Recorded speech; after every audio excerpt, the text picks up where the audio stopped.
বর্তমান সময়ে দাঁড়িয়ে এমন কোনো ফ্যামিলি নেই যে ফ্যামিলির প্রত্যেকটা সদস্য সুস্থ আছেন।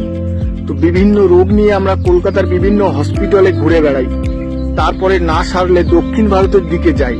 তো আজ আপনাদের দেখাবো দক্ষিণ ভারতের একটি hospital, Pondicherry institute of medical science অর্থাৎ পিমস হসপিটাল আভ্যন্তরীণ খুঁটিনাটি। হাওড়া থেকে সপ্তাহে একটাই ট্রেন, যেটা রবিবার রাত 11:20 ছাড়ে সোজা পন্ডিচেরি নেমে অটো বা বাসে করে পিমস হসপিটাল।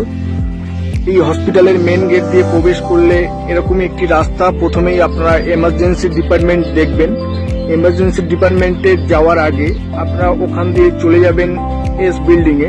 এখানে রেজিস্ট্রেশনের কাজ সম্পন্ন হয়।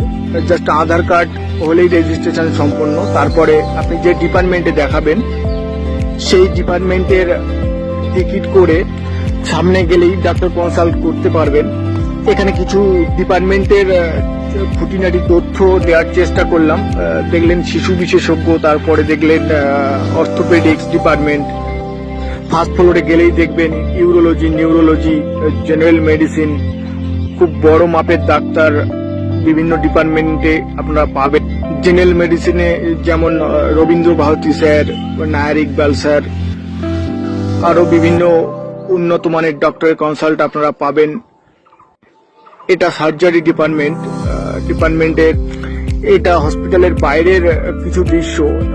এই রাস্তা দিয়ে X ray room, ultrasonography, angiogram ছাড়া প্রভৃতি ডিপার্টমেন্টে যাওয়ার রাস্তা। এটা জেনারেল ওপিডির বাইরের, বিল্ডিং এর বাইরের একটি দৃশ্য।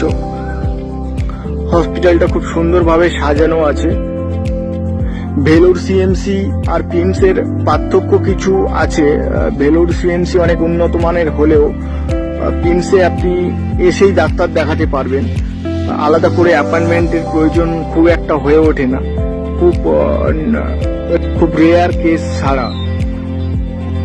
এখানে আসার সপ্তাহে একটা গাড়ি, যেটা রবিবার হাওড়া থেকে ছাড়ে, আর পন্ডিচেরি থেকে হাওড়ায় যাওয়ার বুধবার একটাই করে গাড়ি, সাপ্তাহিক একটা করে গাড়ি। এখানে থাকারও অনেক সুব্যবস্থা আছে।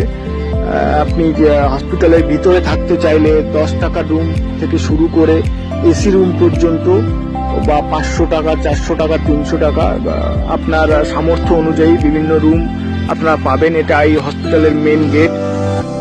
সবচেয়ে বড় এখানকার যে পরীক্ষা নিরীক্ষা হয় নিজস্ব ল্যাবে হয়, যার মেশিনের গুণগত মান সম্পূর্ণ আন্তর্জাতিক মানের বলতে পারেন। এখানে সমস্যা একটু হয়, সেটা হচ্ছে ভাষার সমস্যা। তামিল, ইংলিশ ছাড়া আর কিছুই চলে। তাই কোনো সহযোগিতা লাগলে নিচের নাম্বারে যোগাযোগ করবেন ও ভিডিওটি শেয়ার করে সবাইকে সহযোগিতা করবেন।